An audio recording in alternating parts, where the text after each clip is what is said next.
তো তখন তো আপনাদেরকে কথা বলতে শুনি নাই যে এই শব্দের নাম কেন রাখা হবে।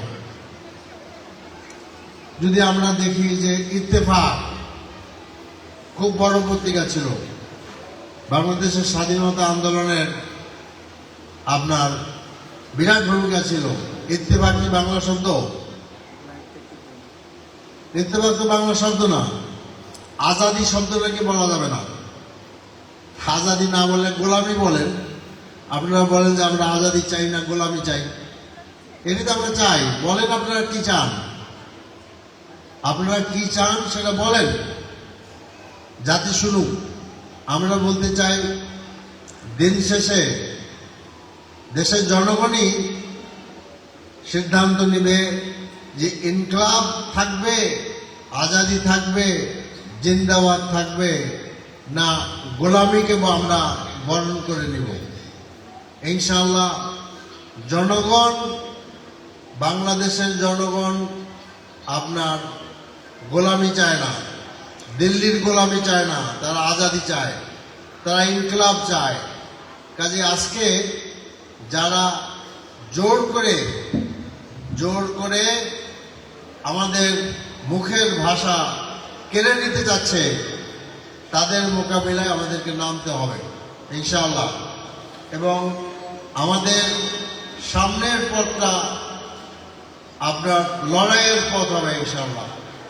যে লড়াইয়ে আমরা জিতব, কারণ দেশের জনগণ আমাদের সাথে আছে। 3 কোটির উপরে লোক আমাদেরকে ভোট দিয়েছে, 3,80,00,000 লোক।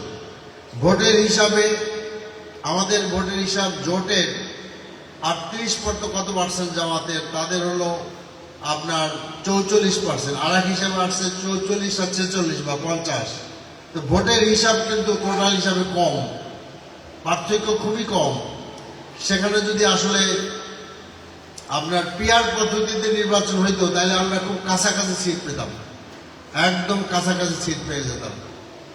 এবং আমরা দেখলাম যে প্রথম অধিবেশনেই জুলাইকে অস্বীকার করা হলো, যে তারা আমাদেরকে যে চিঠি দেওয়া হয়েছে জাতীয় সংসদের শপথ নেওয়ার জন্য, সেই চিঠিতে উল্লেখ করা হয়েছে যে আপনাদেরকে 2টি শপথ নিতে হবে। একটা হলো জাতীয় সংসদের সদস্য হিসাবে শপথ, আর একটা হলো সংবিধান সংশোধনী করার জন্য যে আপনার সংসদ, সেখানে। এই চিঠি সকলকে দেওয়া হয়েছে, কিন্তু আমরা দেখলাম যে বিএনপি একটা শপথ নিলেন আর একটা নিলেন না। তার মানে জুলাইকে তারা অস্বীকার করলেন। এরপরে আমরা দেখলাম যে আপনার 21শে ফেব্রুয়ারিতে শহীদ মিনারে দোয়ার অনুষ্ঠান করা হলো। এটা প্রথমবারের মতো, আগে দোয়া অনুষ্ঠান ছিল না। সেই জন্য আমরা সরকারকে, তারেক রহমানকে ধন্যবাদ দেই। কিন্তু ওই দোয়া অনুষ্ঠান কাদের নিয়ে করা হবে সেখানে জুলাইয়ের কথা বলা হয়নি, 24শে জুলাইয়ের কথা বলা হয়নি। বলা হয়েছে 71 ইত্যাদি। ঠিক আছে সেগুলা। তো দেখা যাচ্ছে যে সব জায়গা থেকে জুলাইকে বিদায় করার একটি অত্যন্ত সুস্পষ্ট পদক্ষেপ আমরা দেখতে পাচ্ছি। তো কাজেই আমাদেরকে মনে হয় যে জুলাই যোদ্ধাদেরকে, জুলাই আন্দোলনকে বাংলাদেশের ইতিহাস থেকে মুছে ফেলার পদক্ষেপ নেওয়া হচ্ছে। এবং এই কথা যদি করা হয়, আমি খুব অবাক হব না যে পাঠ্যপুস্তকে আবু সাঈদের কথা হয়তোবা থাকবে না, মুগ্ধর কথা থাকবে না। আমাদের যে জাতিসংঘ বলেছে 1400, it may be 2000 more than that, তাদের কথা হয়তোবা থাকবে না। তো কাজেই আমাদের জাতীয় জীবনের সবচেয়ে বড় দুঃখ হলো, বেদনা হলো এটা, আমরা জাতির সম্পদগুলোকে চিনতে পারি না, জাতীয় সম্পদগুলোকে চিহ্নিত করতে পারি না। আমরা দিন শেষে সেটাকে অস্বীকার করি। কারণ এই আন্দোলনের সময় আমরা কিন্তু ভুলে যাই না, এটা কিন্তু আমাদের ইসে আছে, ইউটিউবে আছে, যে ফখরুল ইসলাম আলমগীর বলেছেন যে পরিষ্কারভাবে একই দিনে 2টি বক্তব্য আসছে যে এই আন্দোলনের সাথে আমাদের কোনো সম্পর্ক নাই, এটা হলো ছাত্রদের আন্দোলন। একই সাথে আমাদের সেক্রেটারি জেনারেল, তখন তো একটা খুব খারাপ অবস্থায় ছিলাম, যেখানে এই ঘোষণা দেওয়া হয়েছিল এটা একটা বাড়ির একটা রুম, আসলে কোনো কার্যত কোনো সাংবাদিক সম্মেলন ছিল না। সেখান থেকে জামাতের পক্ষ বলা হয়েছিল এই আন্দোলনের সাথে পরিপূর্ণভাবে আমরা আছি, আমরা এর সমর্থনে আছি, কাজে আছি। কাজেই আপনাদের লাইনটা তো আমাদের জানা, তা আমরা দেখতে চাই সামনের দিকে কি হবে, সামনের দিকে কি হবে এটা আমরা দেখতে চাই। এবং দেশের সবগুলো সমস্ত নারী পুরুষ, তরুণ তরুণীরা, ছাত্র জনতা পাহারাদারের ভূমিকা পালন করতে হবে, যে কোনো ক্রমেই যেন জাতির স্বার্থ বিঘ্নিত না হয়। লক্ষণ কিন্তু মোটেই ভালো না। এরপরে আমি যে কথা বলতে চাচ্ছি, আমি খুব লম্বা বক্তৃতা করতে চাচ্ছি না। আমরা মাহে রমজানের মধ্যে প্রবেশ করেছি বেশ আগে, আরো কয়েকদিন আগে। আল্লাহ তাআলার পক্ষ থেকে মাহে রমজান আমাদের জন্য বিরাট একটি সওগাত, বিরাট উপহার। অতীতের জাতিগুলো আপনার অনেক তারা হায়াত পেয়েছে। নূহ আলাইহিস সালাম তো 950 বছর দাওয়াতি কাজ করেছিলেন, সেই তুলনায় আমাদের বয়স অতি কম, অল্প।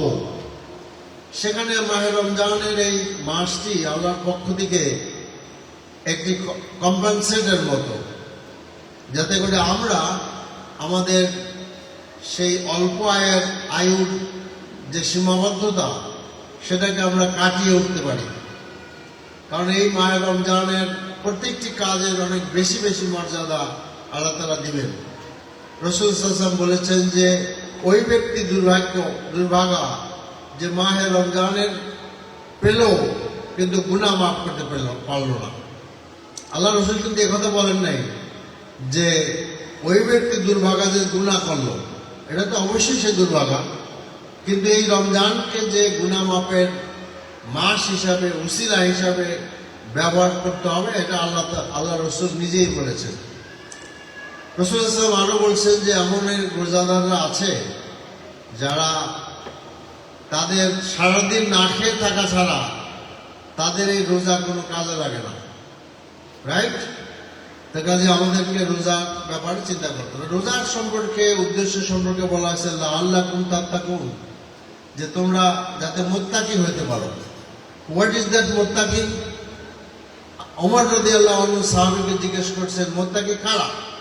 তিনি বলছেন ইয়া আমিরুল মুমিনিন, আপনি কি কণ্ঠকাকীর্ণ সংকীর্ণ গিরিপথ দিয়ে কখনো যাতায়াত করেছেন? বলে করেছি। তো কিভাবে করেছেন?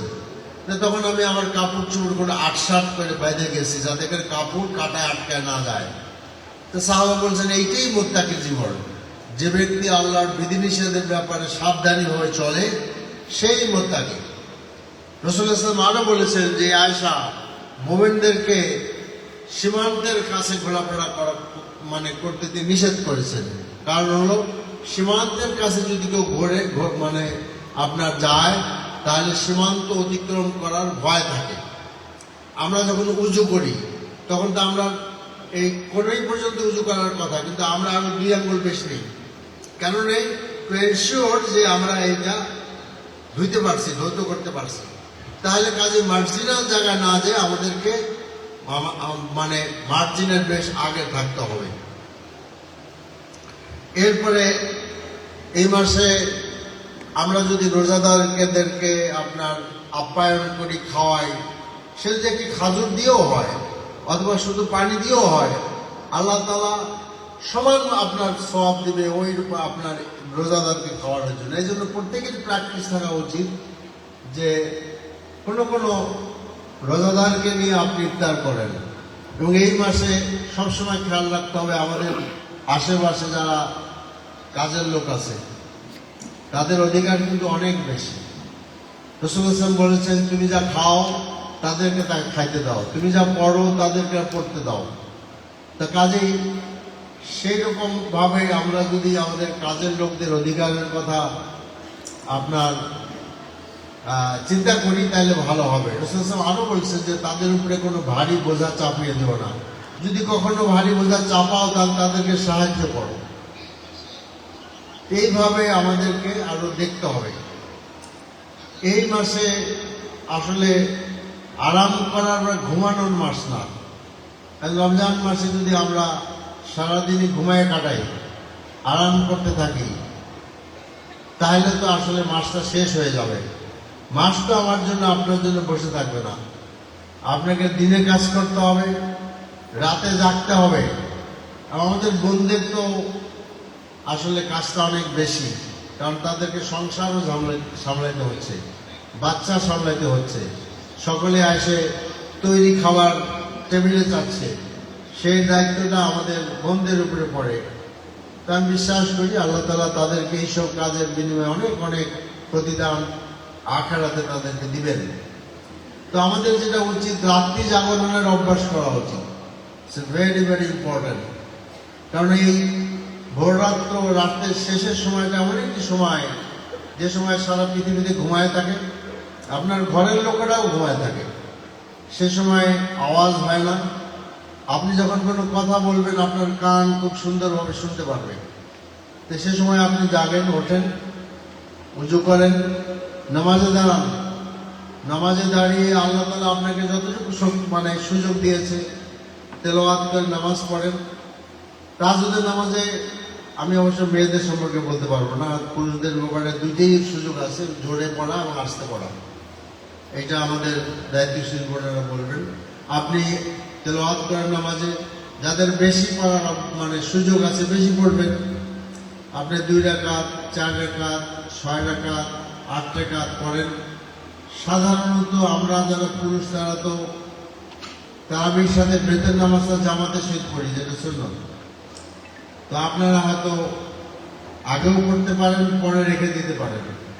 এরপরে একটা ভালো মোনাজাত করা দরকার। আর দোয়া মুখ্য ইবাদত, দোয়া হলো মুখ্য ইবাদত। এর সম্পর্কে আপনার ইয়াসিন কাদের যে বই, দোয়া মুমিনের হাতিয়ার, এটা আপনারা যারা পড়েন না, করে নেন, অনেক সুন্দর। দোয়া করেন। এবং আমি তো বলি এই কথা যে আমরা যখন একটি বড় কাজে যাই, যেমন আমরা প্রাইম মিনিস্টারের কাছে গেলে, কোনো মন্ত্রীর কাছে গেলে, ইভেন কি আমিরে জামাতের কাছে গেলে, আমরা একটা তালিকা তৈরি করি যে আমরা কি আলাপ করব। তা দোয়া যদি আপনি করতে চান, কার কাছে হাত পাচ্ছেন আপনি? হাকামুল হাকিমিন, যিনি আসমান ও জমিনের মালিক, ভালো মন্দের মালিক, ইয়ামুল কিয়ামুল মালিক, বেহেশত দুজকের মালিক, জীবন ও মৃত্যুর মালিক, তার কাছে আপনি হাত তুলছেন। তিনি এমন একটি সত্তা যে তার কাছে কোনো কিছুর অভাব নেই। আর তিনি এমন একটি সত্তা, তিনি ছাড়া কোনো কিছুর মালিক এই পৃথিবীতে কেউই নয়। কাজে আপনি তার কাছে সব চাইতে পারেন। মানুষের যে তাকদীর, এই তাকদীরকে আপনার পরিবর্তনের কোনো সুযোগ নাই। হাদিসে আসছে যে কিতাব আপনার বন্ধ হয়ে গেছে, কালি শুকিয়ে গেছে। কিন্তু এখানে একটা কথা আসছে যে খালি দোয়াই মানুষের তকদিরকে পরিবর্তন করতে পারে। একমাত্র দোয়া মানুষের তকদিরকে পরিবর্তন করতে পারে। কাজে আমি আপনাদের পরামর্শ দেব, make a list of your দোয়া, make a list of your দোয়া। ইট ইজ নট নেসেসারি যে লিখে নিতে হবে, কিন্তু জেহেনের মধ্যে থাকতে হবে। সুন্দর করে দোয়া করেন। দোয়ার কিন্তু একটা নিয়ম আছে। হাত তুলেই এটা চাই, ওটা চাই, এই কথা বলার কোনো নিয়ম নাই। আপনাকে সানা করতে হবে, আল্লাহর পরে আপনি আল্লাহর প্রশংসা করেন, রসুলের আপনার দরুদ পড়েন।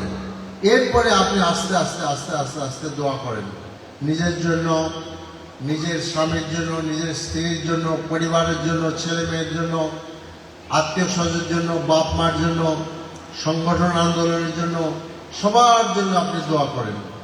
কারণ দুনিয়ার মানুষ যদি আমাদেরকে ফুৎকারে উড়িয়ে দিতে চায়, তা কখনই সম্ভব হবে না যদি আল্লাহ তাআলা আমাদেরকে কোনো কাজের জন্য সিলেক্ট করে থাকেন। এমন পরিস্থিতি আল্লাহ তৈরি করে দিবেন যে তারা বুঝতেও পারবে না যে তারা কি ভুল করতেছে। কাজেই দিন শেষে আমাদের কাজ শেষ করার পরে আল্লাহর কাছে ধন্যবাদ দেওয়াটা ইজ ভেরি ভেরি ইম্পর্টেন্ট।